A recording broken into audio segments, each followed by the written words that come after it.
ভারতের যারা মিডিয়ার দালাল আছে এরা আমাদের দেশকে নিয়ে যখন নিউজ রিপ্রেজেন্ট করে, রংপুরের ভাইরা আমার মনে হয় ভারতের সাংবাদিকগুলো কোনো সাংবাদিক নয়, এরা গুলিস্তানের হকার হওয়ার যোগ্যতা রাখে।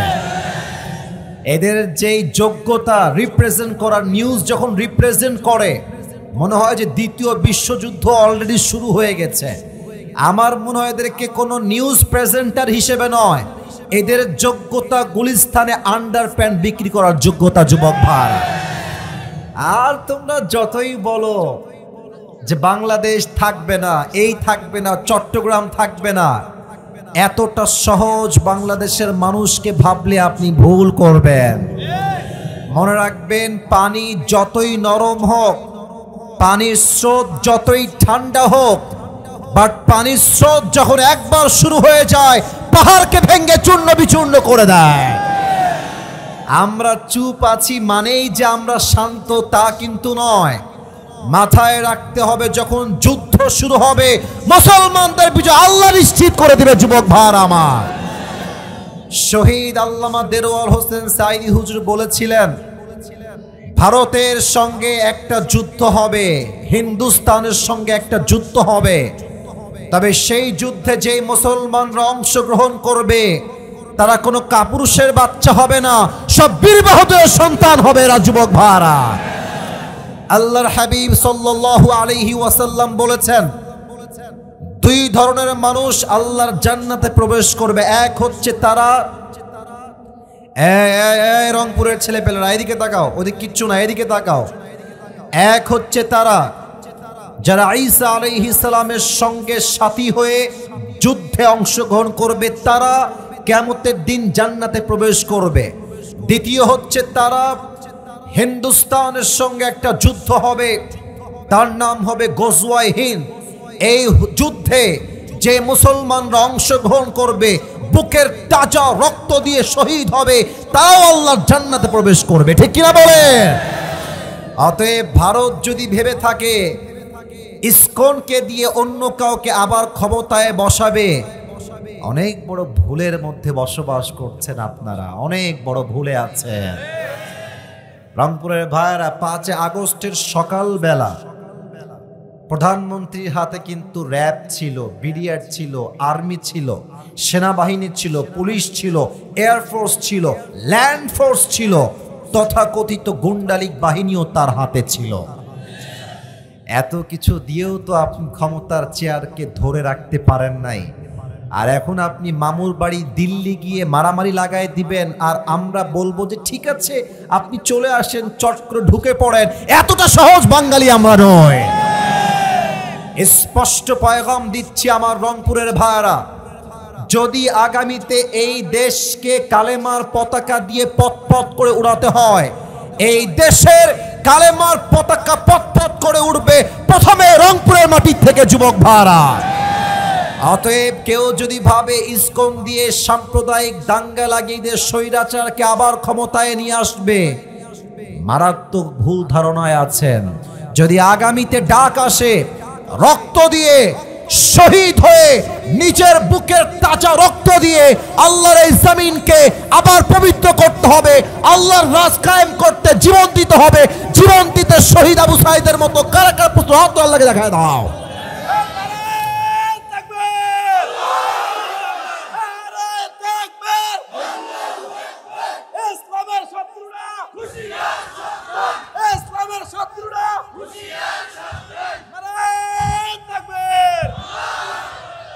আল্লাহ তাআলা এই স্লোগানকে কবুল করুন। সকলেই আমরা দিল খুলে পড়ছি আমিন। আপনারা আমার কথায় রাগটাগ করেন নাই তো আজকে? আমার আরে রংপুরের মানুষ, আমরা রংপুরের মানুষ ভাই ভালোবাসতে পারে, এটা আপনি মানতেই হবে। আমি মূলত বড় হয়েছি রাজশাহীতে। আমি যখন মাহফিলে আসছিলাম, আমার ক্যামেরাম্যান যারা আছে, আমার যারা সহযোগী, আমার স্টাফ, আমার ভাই বন্ধু যারা ছিল, আমি একটা কথা বললাম যে আমি এখনই বলে আসলাম, এই যে এখনই বললাম যে রংপুরের মতো ভালোবাসা আসলে কেউ আপনাকে বাসতে পারবে না, এটা সত্য কথা। আজহারী সাহেব যখন রংপুরে এসেছিলেন উনি বলেছিলেন যে বাপের জন্মে এত মানুষ আমি আমার মাহফিলে দেখি নাই। এত বড় মাঠ, এত বড় মানুষের একটা গ্যাদারিং ছিল। এটাই প্রমাণ রংপুরের মানুষ ইসলামকে কলিজার থেকে ভালোবাসে। যুবক ভাইরা আমার, আল্লাহ তাআলাকে এই ভালোবাসাকে তার সন্তুষ্টির ওয়াসিলা হিসেবে কবুল করে পড়া আমিন। সময় আর বেশি দিতে চাই না, আমরা দেখতে চাই আজকের মাহফিলে বিবাহিত কারা কারা এসেছেন, একটু হাত তুলেন তো। আচ্ছা, বেশি নাই গো, হাত নামান। এবার আমার সিঙ্গেল কষ্টে যারা আছো কো, ইন্না লিল্লাহ, কারো বউ নাই? এ আমি বিশ্বাস করি না। মিথ্যা না সত্যি রে ভাই? বউ নাই? Sure sure sure? আহারে আব্বা বোঝে না রে। আব্বা যান, একটু বোঝার ট্রাই করেন। আপনার ছেলেকে এবার কম্বল দিয়ে নয়, ল্যাপ দিয়ে নয়, একমাত্র বউ দিয়ে যুবকদের ঠান্ডার শীত দূর হবে। আল্লাহ আব্বা জানদেরকে বোঝার তৌফিক দান করুক, দিল খুলে পড়া আমিন। আব্বারা বলে নিজের পায়ে দাঁড়া, চাকরি কর, ব্যবসা কর, তারপরে তোর বিয়ে হবে। তোমরা বলবা আব্বা যুবক ভাইরা আমার কথা খালি ঠিক বে ঠিক না বুঝে শুনতে হবে, এটাও বলে ঠিক লাও ঠেলা, আগে বুঝেন। আব্বাকে বলবা আব্বা তুমি যদি আমাকে সঠিক সময়ে বিয়ের ব্যবস্থা না করে দাও, আমি যত ঘাটে পানি খাবো প্রত্যেকটার দায়ভার কিয়ামতে তোমাকে বহন করতে হবে। আব্বা আমার চরিত্র রক্ষা না হওয়ার জন্য একমাত্র তুমি দায়ী থাকবা আব্বা, ঠিক কিনা বলো? সময় থাকতে আব্বা আমাকে বিয়ে দিয়ে দাও। আল্লাহ আব্বাকে বোঝার তৌফিক দান করো। বাপের কথা কি বলবো, এই সব ঝামেলা হচ্ছে মেয়েদের ভেতরে। এরা দেখবেন প্রেমের সময় টাকা পয়সাওয়ালা হলেও চলে, চাকরি হলেও চলে, যা হবে তাই চলে, বাট বিয়ের সময় আসলে টাকাওয়ালা ছাড়া বিয়েই করবেন। ইভেন তারা বিয়ের সময় টাকা পাইলে টাকলার সঙ্গে বিয়ের পিড়িতে বসে যায়। এই সমস্ত মেয়েদেরকে হেদায়েত দান করে পড়া আমিন। আমরা তিনটা স্লোগান দিব। প্রথম স্লোগান দিবেন আমার প্রিয় বিবাহিত ভাইয়েরা। দ্বিতীয় স্লোগান দিবেন মহিলা, একটু ডবল আসছে নাকি? মাশাআল্লাহ, আমার প্রিয় মা বোনদেরকে আল্লাহ তাআলা কবুল করুন, সকলেই দিল খুলে পড়া আমিন। আচ্ছা, প্রথম তাকবীর দিবেন বিবাহিত ভাইয়েরা, দ্বিতীয় তাকবীর দিবেন সিঙ্গেল ভাইয়েরা। দেখবো কার গায়ে কত জোর বেশি। বিবাহিত ভাইয়েরা কাশি দেন। হবে না, গায়ে জোর নাই। আচ্ছা, বিবাহিত ভাইয়েরা তাকবীর দেন, এটা দেখে কেমন পারেন আপনারা সবাই। লিল্লাহি তাকবীর। চলে না রে, চলো না। আচ্ছা, সিঙ্গেল ভাইয়েরা কাশি দেন।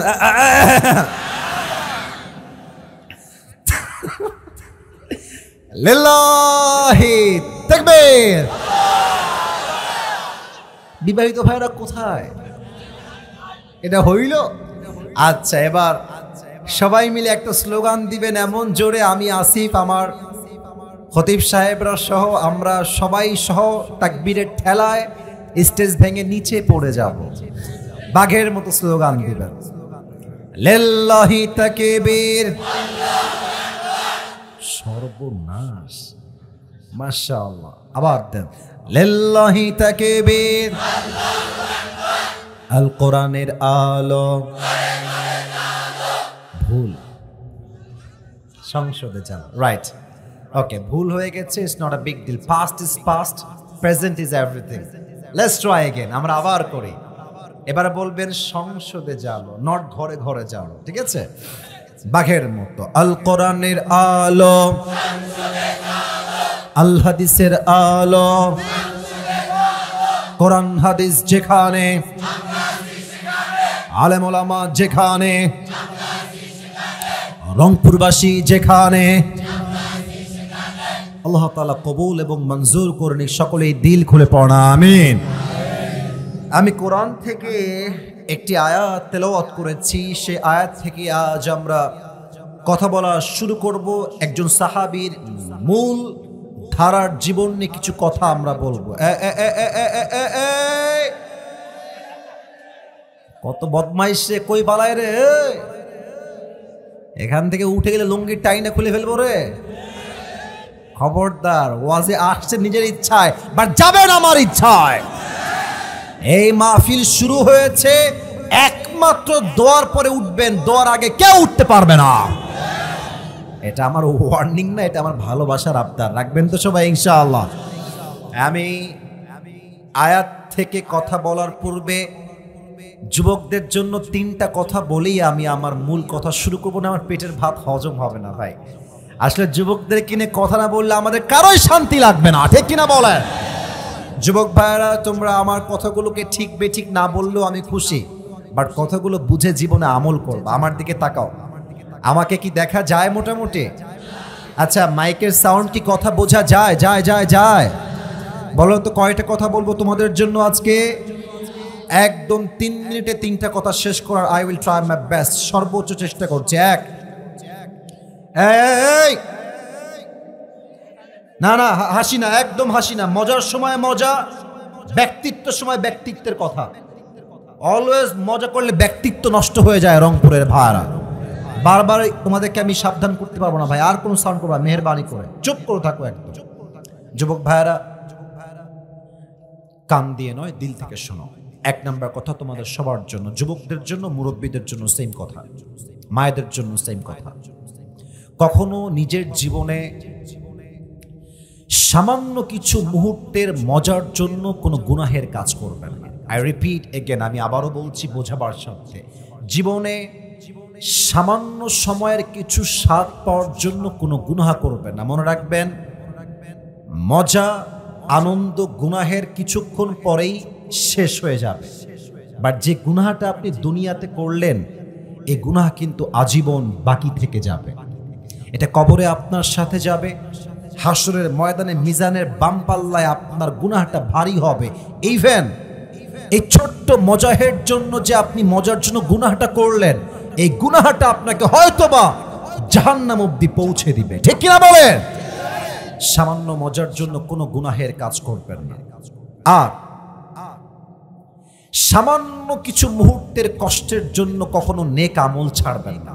মনে রাখবেন, এই কষ্ট 10 মিনিট পরেই শেষ হয়ে যাবে, বাট আপনি 10টা মিনিট স্যাক্রিফাইস করে যে নামাজটা পড়লেন, যে কোরআন তেলাওয়াতটা করলেন, যে তাহাজ্জুদটা করলেন, 10 মিনিটের কষ্ট কিন্তু শেষ হয়ে যাবে, বাট এই আমলটা আপনার জন্য আজীবন থেকে যাবে, ঠিক কিনা বলেন? আচ্ছা, এখন তো গরমকাল নয়, এখন তো শীতকাল। আমি জানি ভোর রাতে উঠতে খুবই কষ্ট হয়, আমি জানি তাহাজ্জুদ পড়া বিগ চ্যালেঞ্জ, আমি জানি ঠান্ডা পানি দিয়ে ওযু করতে খুবই কষ্ট হয়, এটা আমি খুব ভালো করে বুঝি, বাট কষ্ট করবেন, 5 মিনিট পরে দেখবেন ঠান্ডাও শেষ, কষ্টও শেষ। বাট ওই যে আপনি 2টা রাকাত তাহাজ্জুদ আল্লাহর কাছে পড়লেন, ফজর নামাজটা জামাতে পড়লেন, এটা 10 মিনিটে নয়, এটা আপনার আজীবন সঙ্গী হয়ে থেকে যাবে, ঠিক কিনা বলেন? So the main message is, প্রথম কথা, মূল মেসেজ হচ্ছে এইরকম, সামান্য শান্তির জন্য কোনো গুনাহের কাজ করবেন না, আর সামান্য কষ্টের জন্য কোনো নেক আমল ছাড়বেন না। বলেন সবাই ইনশাআল্লাহ। এই রংপুরের ভাইরা, আপনার কি মনে হয় আপনার মৃত্যুর পরে আপনার মেয়ে, আপনার বাবা, আপনার মা, আপনার আত্মীয়, আপনার বন্ধু আপনার জন্য আজীবন দোয়া করবে? No, it's absolutely wrong idea. আপনার যেই ছেলে আজকে আপনি নামাজ পড়তে বললেন নামাজই পড়ে না, সে আপনার জন্য কবরে যাওয়ার পরে দোয়া করবে কেমনে? যেই আত্মীয় সামান্য 1 কাঠা জমির জন্য 3 বছর কথাই বলে না, সেই আত্মীয় আপনার কবরে সূরা ফাতিহা কেন পড়তে যাবে? যেই বন্ধু আজকে আপনার দাড়ির জন্য ঠাট্টা করে, যেই বন্ধু আজকে আপনার নামাজ পড়া দেখলে ঠাট্টা করে, এই বন্ধু কেমনে আপনার কবরের সামনে কোরআন তেলাওয়াত করবে? যুবক ভাইরা, যেই ভাই, যেই বোন সামান্য একটা স্বার্থের জন্য ঈদের সময়ও দেখা করতে চায় না, এই আত্মীয় আপনার কবরে সূরা ফাতিহা কখনোই পড়তে যাবে না। আরে দুনিয়া তো আজ এমন স্বার্থপর হয়ে গেছে, মানুষ তো জীবিত মানুষকেই মনে রাখতে পারে না, মরণ যাওয়া মানুষকে মানুষ কেমনে মনে রাখবে? যুবক ভাইরা, ঠিক কিনা বলো? নিজের আমল নিজে করেন, নিজের কবর নিজে গুছান, নিজের দান নিজে করেন, ইনশাআল্লাহ আপনার পরকাল সুন্দর হবে, ঠিক কিনা বলেন? 2 নাম্বার কথা, ইটস ভেরি শর্টকাট, বাক্য বলেই শেষ করে ফেলছি। জীবনে সুখী হতে চাইলে কোনো মানুষের থেকে কোনো কিছু পাওয়ার আশা রাখবেন না। আপনার ঠিক না বললে অস্তানি করতে পারবো না। আমার কথা ঠিক আছে কিনা বলেন সবাই। মানুষের থেকে আশা করতে গেলেই আপনি বিশাল বড় একটা বাস খাবেন। যার জীবনে মানুষের থেকে আশা যত কম, তার জীবনটা তত বেশি সুখী যুবক ভাইরা।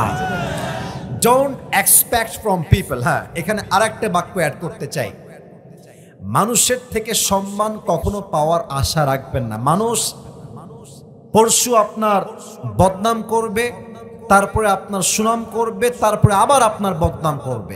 সকালে বলবে এক কথা, রাতে বলবে এক কথা, কালকে বলবে আর এক কথা। অতএব মানুষের কাছে সম্মানী হয়ে লাভ নাই, একমাত্র রবের কাছে যে প্রিয় হবে তার জীবনটাই সার্থক হয়ে যাবে। Don't expect from anyone. You have to expect just from Allah subhanahu wa ta'ala. মানুষ আমাকে দেওয়ার মালিক নয়, দেওয়ার মালিক একজন। আওয়াজ দিয়ে বলেন সবাই, তিনি কে? 3 নাম্বার কথা যুবকদের জন্য শেষ, এটা বলেই শেষ করতে চাই। তোমাদের বয়স কত হবে? এই তো মোটামুটি 20, 21, 22, 19, 23, 24, 25 on an average like that, এরকমই হবে। মেয়েদের পাল্লায় পড়ে জীবনটাকে নষ্ট করতে যেও না। মেয়েরা যেমন ভালো তেমন বড্ড ধোঁকাবাজ যুবক ভাইরা। তুমি যেই মেয়ের জন্য ভাবছো যে মেয়েটা আমার বিশ্বাস রাখবে, বিশ্বাস নয়। যাকে যত বড় বিশ্বাস করবা সে তত তোমাকে বাস দিয়ে বিদায় হয়ে যাবে। দুনিয়াতে একমাত্র বিশ্বাস করবেন রবকে এবং তার নবীকে, আর বাদ বাকি কাউকে আহামরি বিশ্বাস করলে আপনি বাস খাবেন। ঠিক কিনা বলেন? আল্লাহ আমার যুবক ভাইদেরকে কথাগুলো মানা, বোঝা এবং আমল করার তৌফিক দান করে পড়াবে। আমি এখন আমার মূল ওয়াজে ফিরে যাব।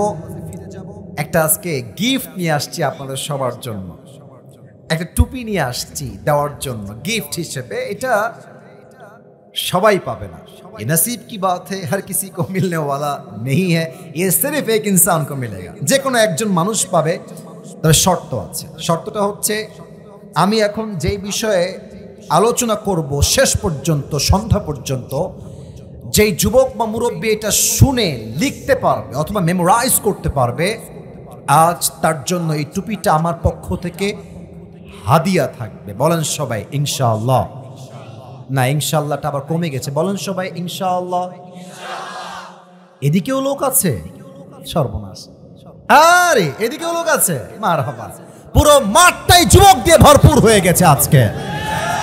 আমার কলিজার টুকরা মুরব্বী আব্বাজান যারা এসেছেন, মুরব্বী আব্বাজানদেরকে আল্লাহ তাআলা কবুল করে নিক। পড়া আমিন। আসুন আমরা কোরআন থেকে আলোচনা শুরু করছি। প্রথমে একটা প্রশ্ন করতে চাই, যদি জানেন তবে উত্তর করবেন। আর যারা মোবাইল ফোন বের করে আছো কলিজার ভাইরা, এখানে আলেম ওলামা আছেন, আমার কথা বেয়াদবি নিবেন না। মোবাইল ফোনটা অফ করে দিলে অনেক ভালো হয়। আমাকে তো আজীবন ফেসবুকে, টিকটকে, ইনস্টাগ্রামে, ইউটিউবে দেখেছেন, আমি জানি। বাট আজকে তো মোবাইল ফোন দিয়ে দেখার দিন নয়, আজ তো আসিফ হুজুরকে সরাসরি দেখার দিন যুবক ভাইরা। টার্ন অফ ইউর ফোন, ফোনটা অফ রাখো। আমি যা বলি হতে পারে আজকের ওয়াজটা আমাদের জীবন পরিবর্তনের কারণও হতে পারে। ঠিক কিনা বলেন? আচ্ছা উত্তর করেন যা প্রশ্ন করছি। রংপুরের গঙ্গাচড়ার ভাইরা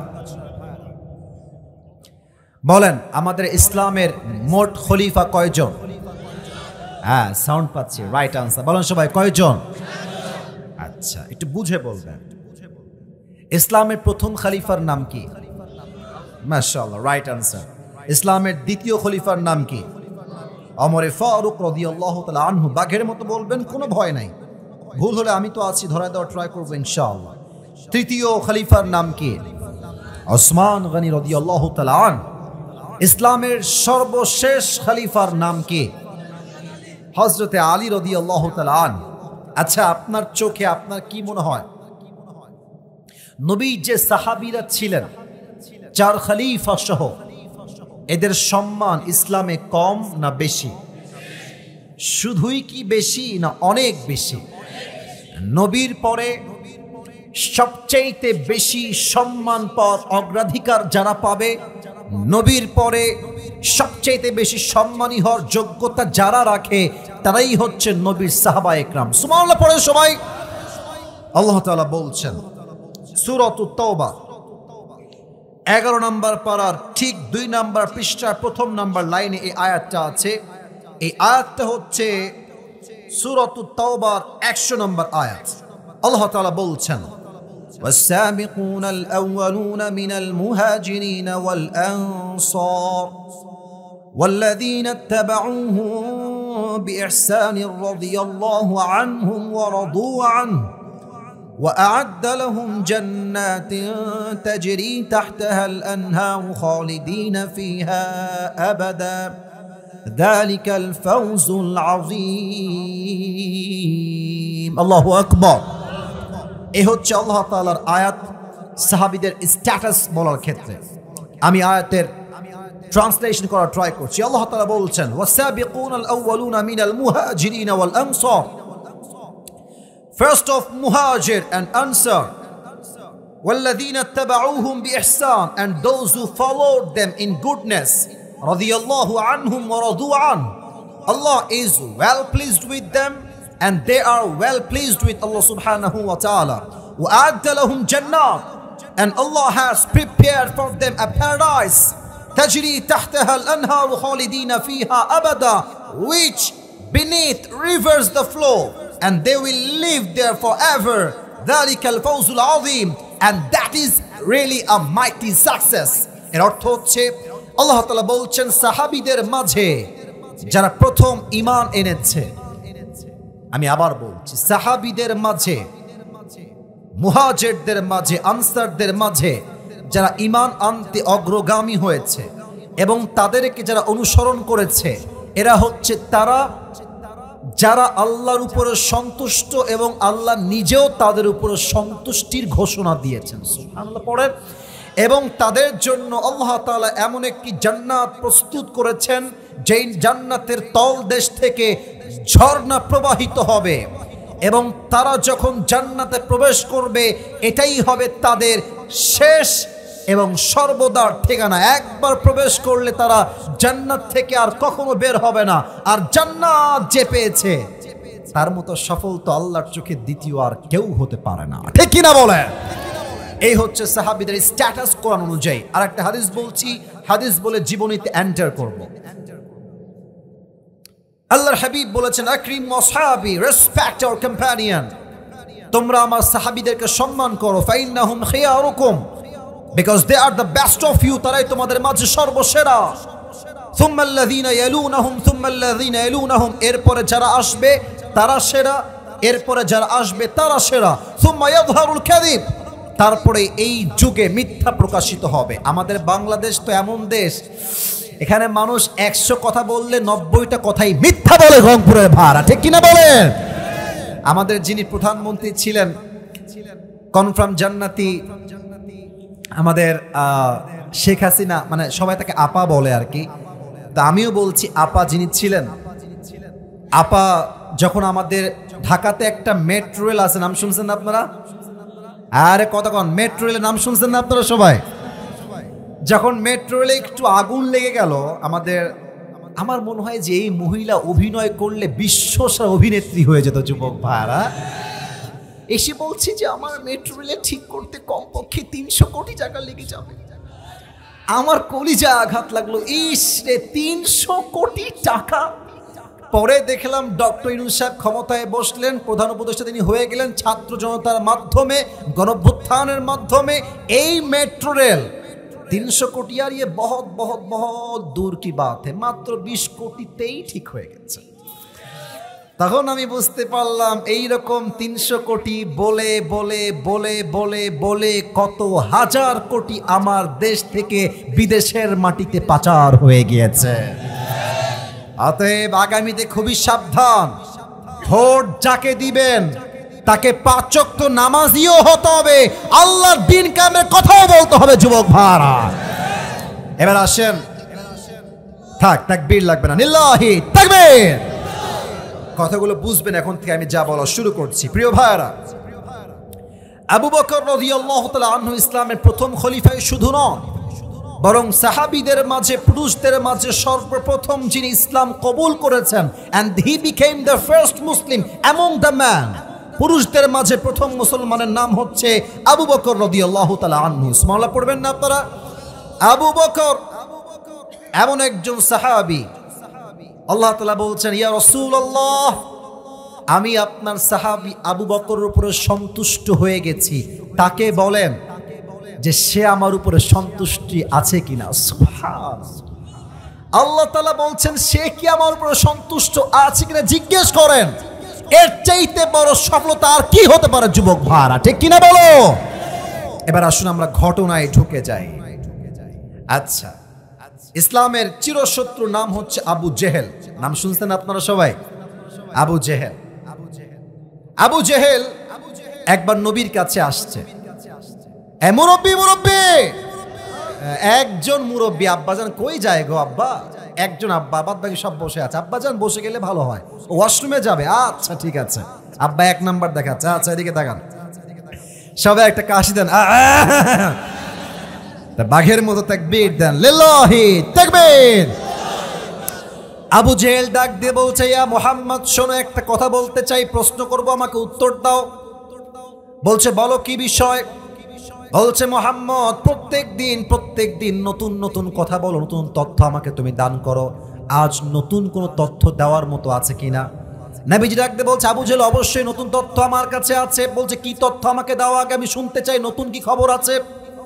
আমার প্রিয় নবীজি ডাক দিয়ে বলছে, আবু জেহেল শোনো, গভীর অন্ধকার রাত বাজে প্রায় 12টা।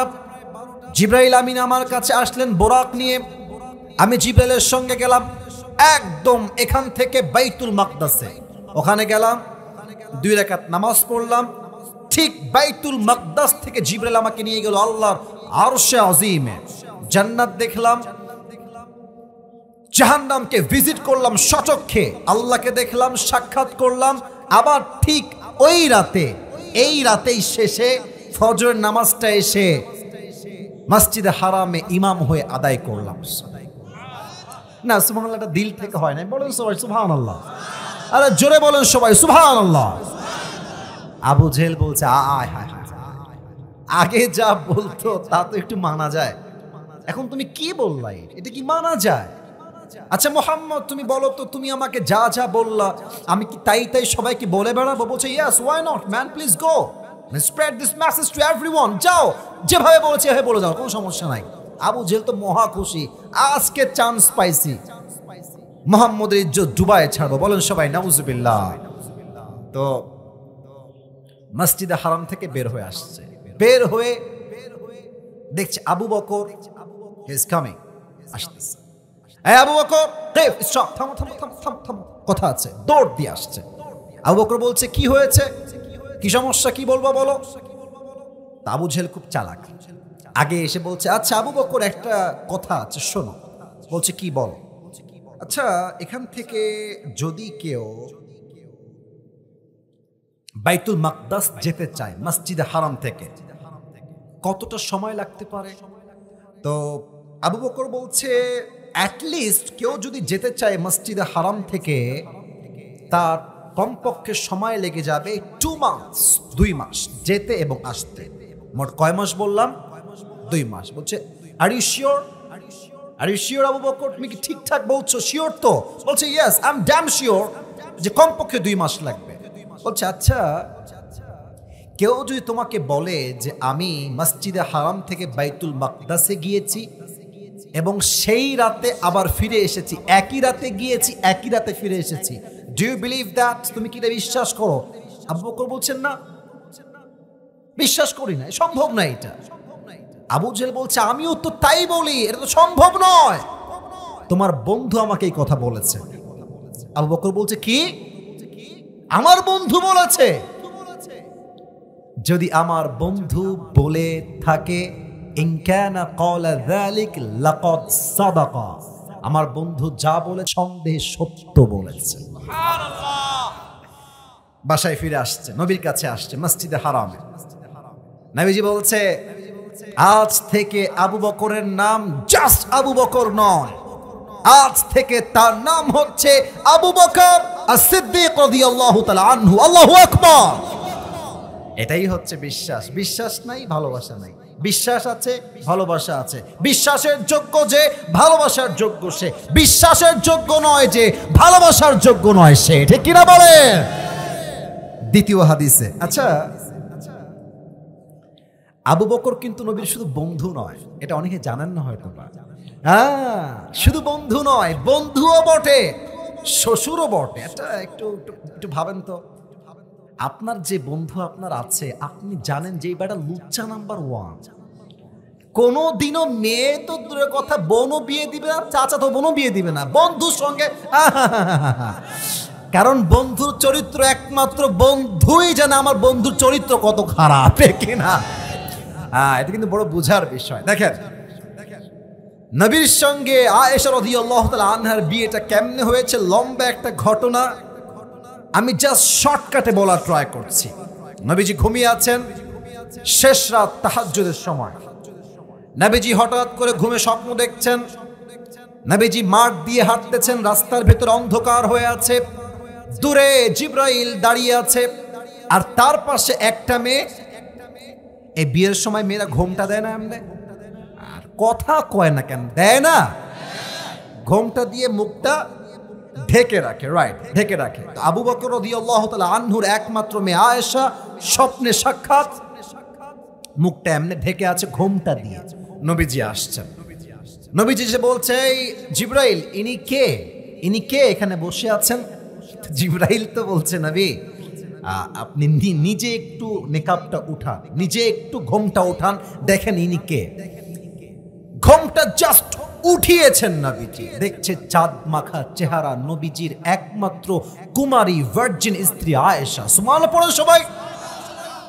নবীজি বলছে, আরে এ তো আবু বকরের মেয়ে আয়েশা, আল্লাহ তাআলা আমাকে আয়েশাকে স্বপ্নে কেন দেখাচ্ছেন, আল্লাহর উদ্দেশ্য কি, আল্লাহ কি চায়?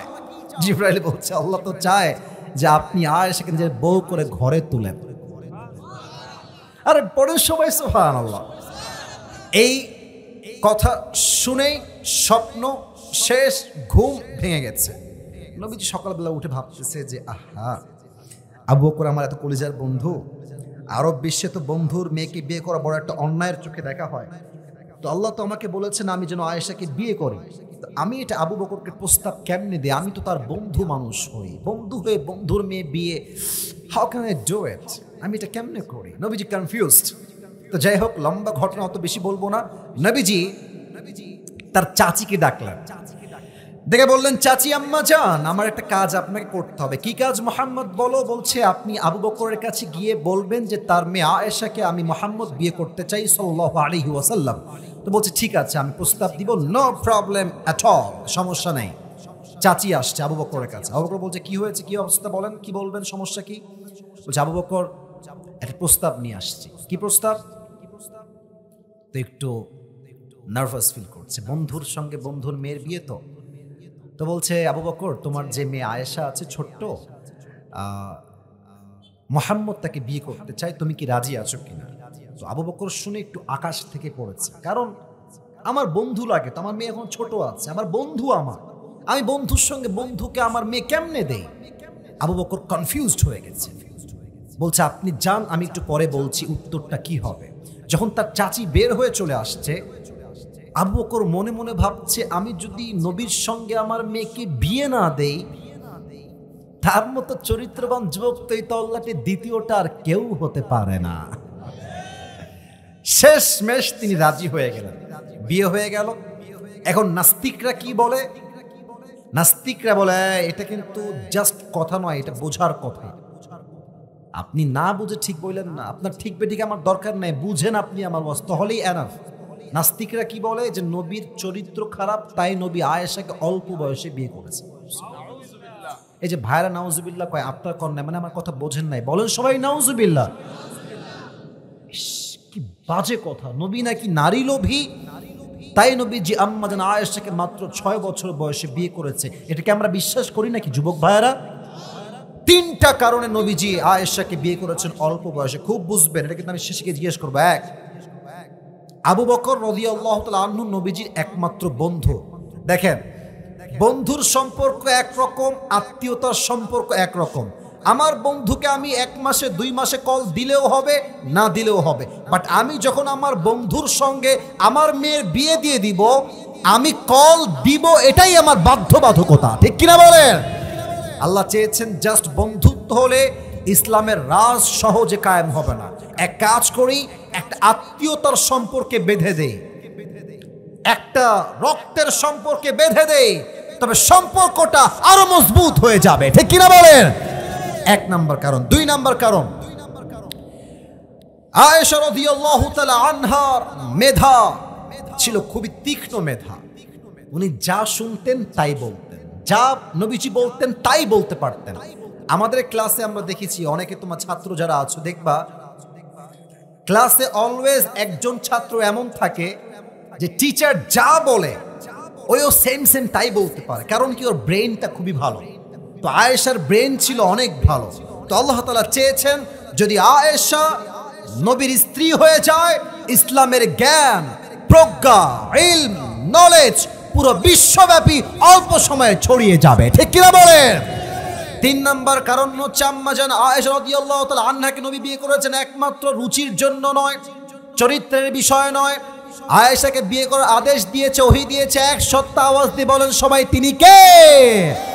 এই তিন কারণে নবীজি আম্মা জান আয়েশাকে বিয়ে করেছেন। অতএব এই হাদিস বোঝার পরেও যেই বলবে আমার নবীর চরিত্র খারাপ, এটা স্পষ্ট বুঝতে হবে ও পিতৃ পরিচয়হীন অবৈধ সন্তান রংপুরের ভাড়া। আল্লাহ বোঝার তৌফিক দান করুন সকলেই পড়া আমিন। এই হয়ে গেল বিয়ে। এবার আসেন, আচ্ছা এখন বাজে হচ্ছে ঠিক এই 5টা 5। আমি জানি আজান দিবে হয়তো বা সর্বোচ্চ 5টা 20 কিংবা 22। আমার ওয়াজ শুরু হয়েছে ঠিক 4টার পর থেকে। আমার কথা হচ্ছে আমরা আজকের মাহফিলে যে বসেছি, আমি আসিফকে দেখার উদ্দেশ্য যেন বসা না হয়, উদ্দেশ্য হবে একমাত্র হেদায়াত, একমাত্র আল্লাহকে খুশি করা যুবক ভাড়া। ঠিক কিনা বলো? আমি আর 2টা হাদিস বলে ওয়াজের সমাপ্তি করছি। এক, আবু বকরের তাকওয়ার লেভেল কত বেশি ছিল, আবু বকরের ডানের হাত কত বড় ছিল, 2টা বিষয় বলে শেষ করছি। এক, তাকওয়া। দেখেন আমাদের তো দেশে যারা, আমাদের প্রধানমন্ত্রী বলেছিলেন যে আমার যে পিএস তারও হচ্ছে 400 কোটি টাকা আছে ব্যাংকে। ভুলে গেছেন আপনারা সবাই? ইভেন তিনি বলেছেন আমার যে পিএস সে নাকি হেলিকপ্টার ছাড়া কোথাও যায় না। আপনি ভাবেন প্রধানমন্ত্রীর পিএস এর অবস্থা যদি এই হয়, তাহলে মন্ত্রীরা কত কোটি টাকা দেশের মাটির থেকে পাচার করে দিয়েছে যুবক ভার আমার।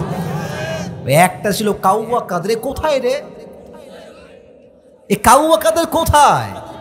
একে তো আমি আর দেখি না। ও যে গেল সিঙ্গাপুর গেল না মামুর বাড়ি দিল্লি গেল, আমি খুঁজেই পেলাম না। এরা প্রধানমন্ত্রীকে স্বৈরাচার হতে সবচাইতে বেশি সহযোগিতার হাত বাড়িয়েছে যুবক ভাড়া। আমি এখন যে হাদিসটা বলবো, এই হাদিস যদি প্রত্যেকটা মন্ত্রী, এমপি, মেয়র, প্রধানমন্ত্রী শোনে এবং আমল করে, আমার বিশ্বাস আমার বাংলাদেশ সোনার বাংলাদেশ হয়ে যাবে যুবক ভাড়া। ঠিক কিনা বলো? আবু বকরের বউ আসছে, এসে বলছে আবু বকর তোমার যে সন্তানরা আছে তোমার কাছে, কথা বুঝো, কথা বুঝো, একদম ডান বাম কথা বলবো না, আমার চোখে চোখ রাখো, আমার কথা বোঝার ট্রাই করেন প্লিজ। পায়ে হাত রেখে বলছে এই হাদিসটা দিল থেকে বুঝবেন। আবু বকর তোমার বাচ্চা তোমাদের কাছে একটা আবদার করেছে, তারা সারিদ খেতে চায়, আরব বিশ্বের সবচেয়ে দামি খাবার।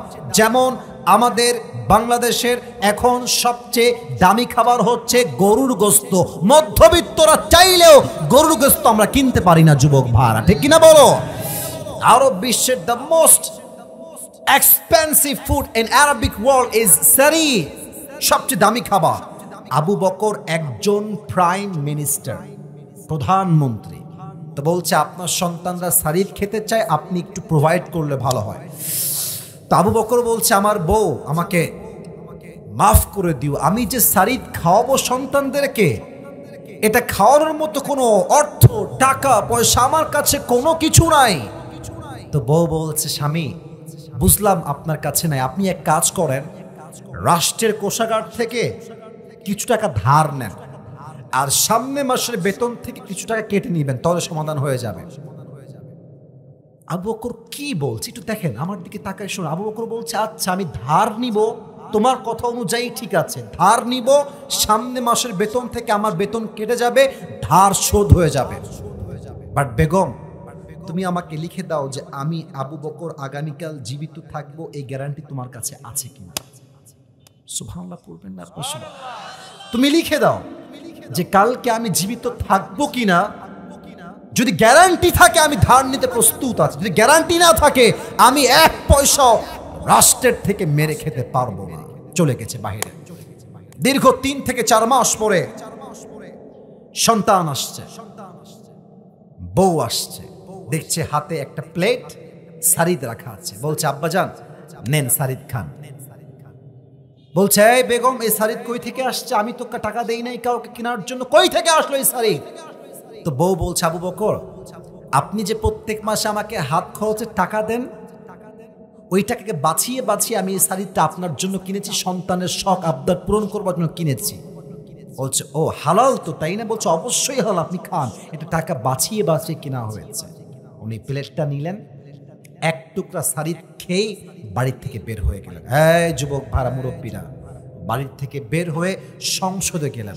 এমপি, মন্ত্রী, প্রজা, সমস্ত রাষ্ট্রীয় দায়িত্বে যারা ছিলেন সবাইকে ডাকলেন। গোল বৈঠক, গোল মিটিং, ভেরি আর্জেন্ট মিটিং, সবাইকে জরুরি ডাক দিয়েছেন তিনি। সবাই আসছে, অবাক হয়ে গেছে, আরে এত জরুরি ডাক কেন দেওয়া হলো আমাদের সবাইকে, হঠাৎ কেন? আবু বকর বলছে আপনারা বলেন সবাই আমার বেতনকে রাষ্ট্র থেকে কত দেওয়া হয়? বলা হলো আপনার বেতন দেওয়া হয় কথার কথা 50,000 টাকা। আবু বকর বলছে এই মুহূর্তে 50,000 থেকে কমিয়ে এটাকে 40,000 করে দাও।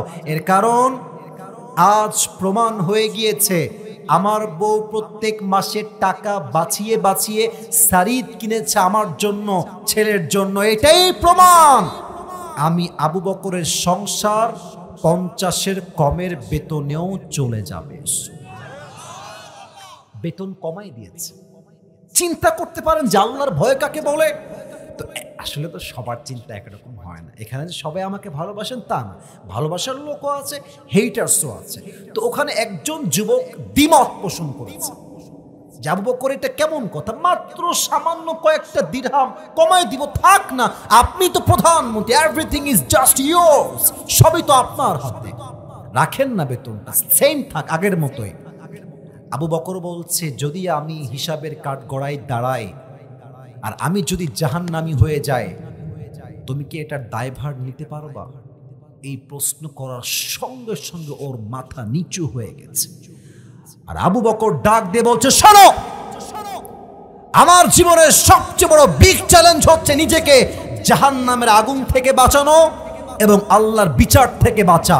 আমি আবু বকর যদি আজ 10,000 টাকা বেতন বাড়িয়ে নেই, আমি তো খেয়ে ফেললাম, বাট কিয়ামতের দিন আল্লাহ যখন আমাকে ধরবে, জাহান্নামের আগুন যখন আমাকে ধেয়ে ধরবে, আমি এটা চুল পরিমাণ বরদাস্ত করতে পারবো না। ঠিক কিনা বলে? এই হচ্ছে আল্লাহর ভয়, এই হচ্ছে তাকওয়া। যুদ্ধের ডাক আসলো, আল্লাহর হাবিব বললেন শোনো তোমরা সবাই যুদ্ধের জন্য আল্লাহর রাস্তায় দান করো। শেষ হাদিস, শেষ কথা এটা বলে দোয়ার দিকে যাব। তো আল্লাহর হাবিব বলার পরে ওমর ফারুক বলছে যে আজ তো আমি আবু বকরকে হারাই ছাড়বো। কারণ কি? বলছে আবু বকর তো অনেক গরিব, আমি অনেক বড় লোক, আজ আমি সবচেয়ে বেশি অর্থ সম্পদ নিয়ে আসবো। খুব ভালো করে বুঝবেন যে আল্লাহর কাছে দামি কোন জিনিস। তো ওমর ফারুক তার পুরো সম্পদকে 2 ভাগ করেছে। এই বলেন সবাই কয় ভাগ? আরে সাউন্ড কি মাশাআল্লাহ, বলেন সবাই কয় ভাগ? অর্ধেক বাসায় রেখেছে, অর্ধেক নবীর কাছে নিয়ে আসছে।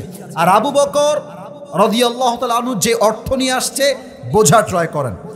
এটা হচ্ছে আমার হাতে একটা কাগজ, এটা কি বলেন তো সবাই? এটা কিসের বোতল? আচ্ছা একটু বুঝে বলেন তো, এই কাগজটা বেশি উঁচু না পানির বোতল বেশি উঁচু? আরে ভাই বুঝলে কথা কন, কাগজ বেশি উঁচু না পানির বোতল বেশি উঁচু? তো দেখেন আবু বকরের সম্পত্তি হচ্ছে এইটা একদম নিচু, আর ওমর এনেছে বিশাল লম্বা বিশাল উঁচু। তো নবীর প্রশ্ন হওয়া উচিত ছিল এইরকম যে কে কত সম্পদ নিয়ে আসছো, বলো কার কত সংখ্যা। নবীজি সওয়ালটাই চেঞ্জ করে দিলেন। নবীজি বলেন এই সাহাবীরা, এই ওমর মা খাল্লাফতা, তুমি কি রেখে এসেছো, কি নিয়ে আসছো? ওমর বলছে নবী হে আমি অর্ধেক রেখে আসছি, অর্ধেক নিয়ে আসছি। মা খাল্লাফতা ইয়া আবু বকর, হে আবু বকর তুমি কি রেখে আসছো? আবু বকর ডাক দিয়ে বলছে ইয়া রাসূলুল্লাহ তারাকতুল্লাহ ওয়া রাসূলা, আমি আল্লাহ আর তার রাসূল ছাড়া বাসায় একটা সুতাও বাকি রেখে আসি নাই। অতএব দান কম হোক বেশি হোক, নট আ বিগ ডিল। যদি আল্লাহর জন্য হয় এটাই আল্লাহর কাছে সবচেয়ে দামি হয়ে যায়, ঠিক কিনা বলেন? তাহলে আজ ওয়াজ থেকে অল্প সময় বলে দিচ্ছি, আমাদের মোট শিক্ষা পেয়েছি আমরা 4টা। বলেন সবাই কয়টা? হ্যাঁ, এটা একটু বুঝেন, আমি আর বেশি বাড়াবো না, কারণ সময় অলরেডি অন্ধকার আমি জানি। এই হাত তুলেন সবাই, বলেন সবাই কয়টা শিক্ষা? তাহলে ওয়াজটা বাস্তবে রূপে যাবে ইনশাআল্লাহ। 4টা শিক্ষা। 1, নবীকে জাস্ট নবী মানলেই হবে না, নবী যা সত্য বলেছে তাই সত্য, নবী যা মিথ্যা বলেছে তাই মিথ্যা, নবী যা বলেছে তাই আমি করব, নবী যা নিষেধ করেছে তা মুসলিম হিসেবে আমি ছাড়তে বাধ্য, ঠিক কিনা বলেন? আবু বকরকে বলছে তোমার বন্ধু বলেছে এই কথা বিশ্বাস করো? বলছে অবশ্যই করি। তার মানে শিক্ষা, নবী যা বলেছে তাই সত্য, নবী যা মিথ্যা বলেছে তাই মিথ্যা, ঠিক কিনা বলেন? 2 নাম্বার, নবীর বিরুদ্ধে আয়েশাকে নিয়ে কেউ যদি চরিত্রে কালেমা লেপন করতে চায়, স্পষ্ট কথা বলতে হবে। আগামীর সংসদে আইন পাস হবে, যেই কুলাঙ্গার নাস্তিক আমার নবীর শানে একটা টু শব্দ করবে, ওকে বাইতুল মুকাররমের সামনে ওপেনলি লাইভে ব্রডকাস্টে ফাঁসির কাস্টে ঝুলিয়ে হত্যা করতে হবে রংপুরের ভাড়া। হেফাজতে ইসলাম জীবন দিয়েছে, শাপলা চত্বর আগে কায়েম হয়েছে, যদি আগামীতে আবার শাপলা চত্বর কায়েম হয়, হাজার যুবক জীবন দিতে প্রস্তুত হয়ে যাবে যুবক ভাড়া, ঠিক কিনা বলো? 2 নাম্বার, নবীর শানে বেয়াদবি আমরা মানতে পারবো?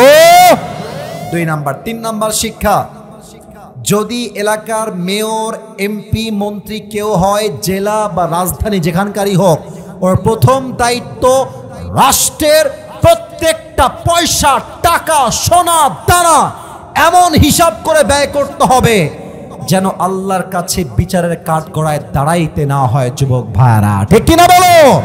আর 4 নাম্বার শিক্ষা বলেই শেষ করছি, আমি দিলাম মাহফিলে 1 লাখ টাকা, বাট উদ্দেশ্য হচ্ছে আমার মানুষকে খুশি করা, আল্লাহর কাছে 2 পয়সা দাম নাই। আমি দিলাম মাত্র 5 টাকা, বাট দিলাম স্বার্থ থেকে একমাত্র আল্লাহর জন্য। ওয়াল্লাহি রংপুরের ভাইরা, ওই 1 লাখ টাকার চাইতে আমার 5 টাকার দাম 1000 গুণ আল্লাহর কাছে বেশি। অতএব দান করবেন কম, বাট খুশি করবেন কার জন্য? আওয়াজ দিয়ে বলেন তো সবাই, তিনি কে? এই 4টা শিক্ষা কে বলতে পারবে? দাঁড়িয়ে যাও। 1, 2, 3। অনেকে আপনি আসেন, অল্প সময় তো, সময় বেশি নেওয়া যাবে না। অনেকে আসলে প্রশ্ন করেছেন, আমি আপনাদের কাছে ক্ষমা চাচ্ছি প্রিয় ভাইরা, প্রায় 1.5 ঘন্টার মতো আমি বসে আছি, বা 1 ঘন্টা 15 মিনিট, সময়টা খুবই কম। তো আগামীতে একটা মাহফিল হবে 1-1.5 বছর 2 বছর পরে, ওই দিন দিনের বেলা নয়, রাতের বেলা ওয়াজ হবে, ইচ্ছা মতো আমরা ওয়াজ করে বিদায় নিব যুবক ভাইরা, ঠিক কিনা বলো? আল্লাহ সেই তৌফিক দান করুন, সকলে পড়া আমিন। সবাই 2 হাত তুলেন, সবাই 2 হাত তুলেন। একটা শেষ ওয়াদা, বলেন সবাই হুজুর, আর জোরে বলেন সবাই হুজুর। আমরা ওয়াদা করলাম দোয়া না করে, আরে ভাই কতক্ষণ, দোয়া না করে আমরা কেউ যাব না। এই যে এমনি বলেন সবাই, যাব না। বলেন সবাই ইনশাআল্লাহ। হাত নামান। এবার যে ওয়াদা ঠিক রাখবে না, যার কথা ঠিক নাই, তার ইমানে ঠিক নাই, ঠিক কিনা বলে? ভাই হ্যান্ড মাইকটা ওনাকে দেন, হ্যান্ড মাইকটা খুবই দ্রুত, very fast, we have no time, it's a very short time। ভাই সালাম দেন সবাইকে জোরে সোরে। ওয়ালাইকুম আসসালাম ওয়া রাহমাতুল্লাহ। ভাই বলেন, আজকে এই নিয়ম বলে দেই, ওই ভাই আমার যখনই সঠিক জবাব দিবে, আপনারা সবাই এক বাক্যে বলবেন মারহাবা। এটা ইউটিউবে, ফেসবুকে আপলোড যাবে তো কালকে। রংপুরে অমুক যুবক হুজুরের কাছে পুরস্কার পেল, মারহাবার সাউন্ড দেখেই মানুষ বলতে বাধ্য হবে। রংপুরের মানুষকেও বিড়ালের বাচ্চা নয়, সব সিংহের বাচ্চাগুলো আমার সামনে বসেছিল। বলো আজ আমরা কোন সাহাবীর জীবন নিয়ে কথা বলেছি? বলো সবাইকে। আরে ভাই জোরে বলেন মারহাবা। আবু বকর রাদিয়াল্লাহু তাআলা আনহুকে বলা হলো, তোমার বন্ধু বলেছে একই রাতে মেরাজ, এই যে ভ্রমণটা, একদম বাইতুল মাকদাস গেছে, আল্লাহকে দেখেছে, সব দেখেছে। তোর বললো যে আমি বিশ্বাস করি। এখান থেকে আমরা কি শিক্ষা পেয়েছিলাম বলো?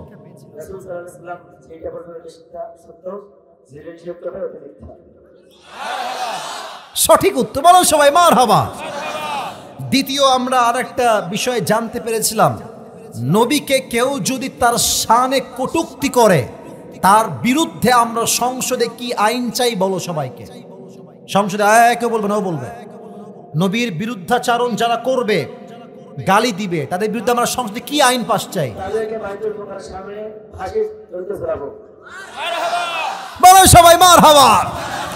3 নাম্বার বলো, যদি কেউ এমপি, মন্ত্রী, মেয়র, চেয়ারম্যান যাই হোক, তার প্রথম বিষয় কি খেয়াল রাখতে হবে বলো? এটা খুবই নামাজ না? কে বলছে? আমি হিসাব দিয়েছি তো। রাষ্ট্রের কোনো অর্থ কি হিসাব করে বলো, না পারলে বলে দেবো, সমস্যা নাই। রাষ্ট্রের কোনো অর্থ যেন দুর্নীতি করে পাচার না করা হয় যুবক ভাড়া, ঠিক কিনা বলো? সমস্যা না, ও পেরেছে। লাস্ট উত্তর আশা করছি পারবে। মনে করো কেউ দান করবে আল্লাহর রাস্তায়, দানের ক্ষেত্রে কিভাবে দান করলে আল্লাহর কাছে দানটা কবুল হবে? গোপন ভাবে, ঠিক আছে, বাট আমি যখন দিচ্ছি আমার নিয়তটা কি হবে? মারহাবা বলে সবাই। মানে আমার দান 1 লাখ হোক কিংবা 10 টাকা হোক, যে মানুষের জন্য হয় 1 পয়সা দাম হবে না, আল্লাহর জন্য হলে এটাই আল্লাহর কাছে প্রিয় হয়ে যাবে, ঠিক কিনা বলেন? আল্লাহ প্রিয় ভাই, আমার নাম কি আপনার? মিসবাহুল ইসলাম। আমার প্রিয় ভাইকে আল্লাহ তাআলা ইসলামের খাদেম হিসেবে কবুল করে নিক। সকলেই দিল খুলে পড়ুন আমিন। মাশাআল্লাহ মাশাআল্লাহ, আল্লাহ তাআলা ওকে যুগ শ্রেষ্ঠ আলেম হিসেবে কবুল করে পড়ুন আমিন। বসো বসো বসো বসো বসো, আজান হয়ে যাবে, বসো বসো বসো। আর যারা দাঁড়িয়ে আছেন দোয়ার জন্য প্লিজ একটু বসে পড়েন, দোয়ার জন্য। এই তো কত ভদ্র দেখেন, বসতে চাই শুধু দোয়ার জন্য। আমি পায়ে হাত, এখানে এখানে ভাই, এখানে দেন, এখানে।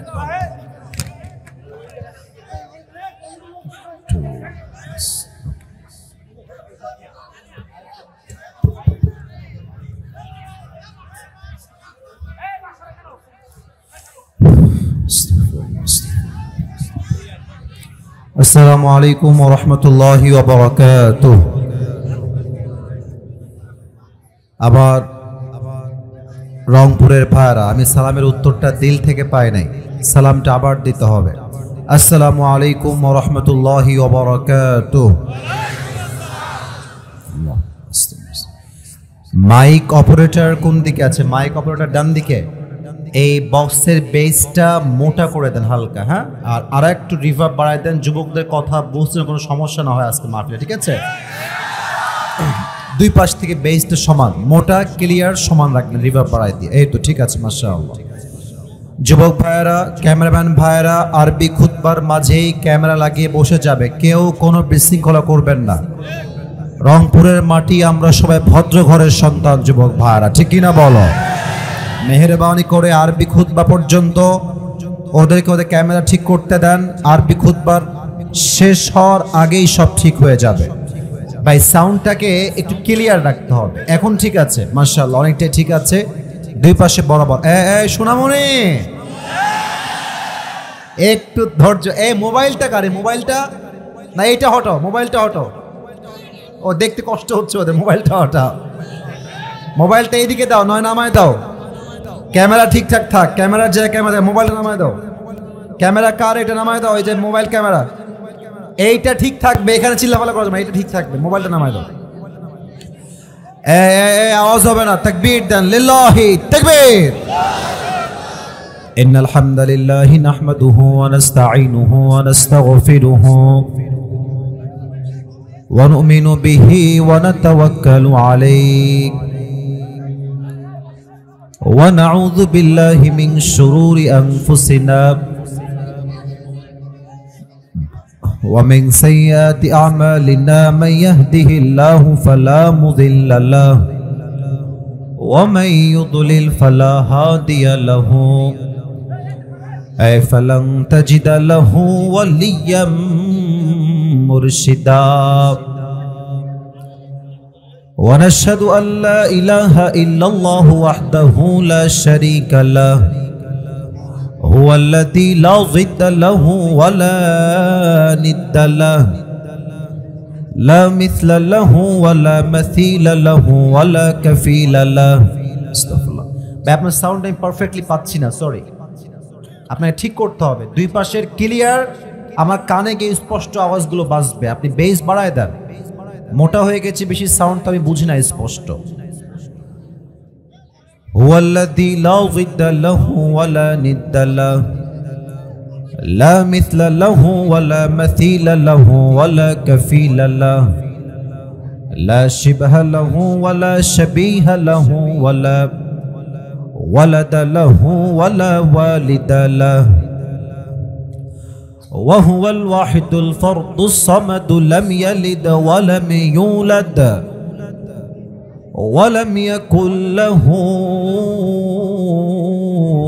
كفوا أحد ونشهد أن سيدنا ونبينا وحبيبنا وحبيب ربنا وطبيبنا وطبيب أرواحنا محمدا عبد الله ورسوله أرسله بالحق بشيرا ونذيرا وداعيا إلى الله بإذنه وسراجا وقمرا منيرا أما بعد فأعوذ بالله من الشيطان الرجيم بسم الله الرحمن الرحيم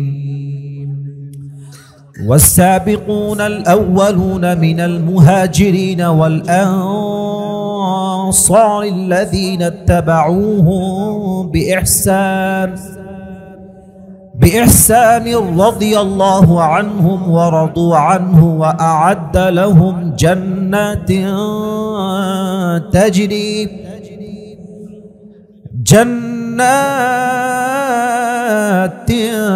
تجري تحتها الأنهار خالدين فيها أبدا ذلك الفوز العظيم.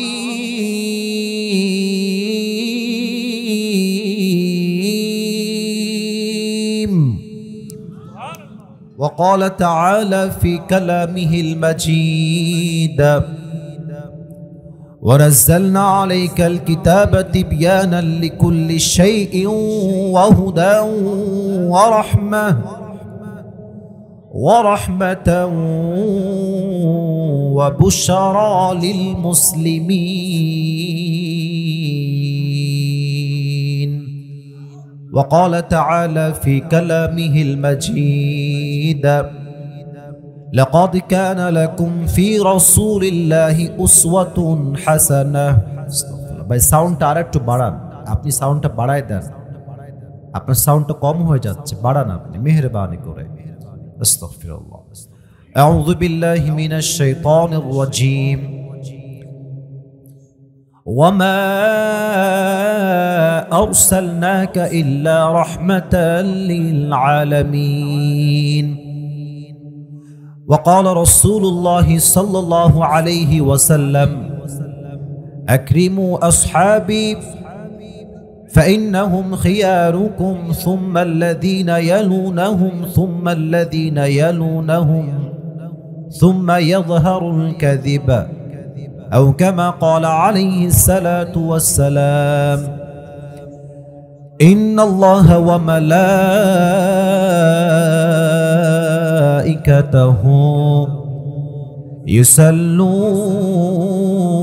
يصلون على النبي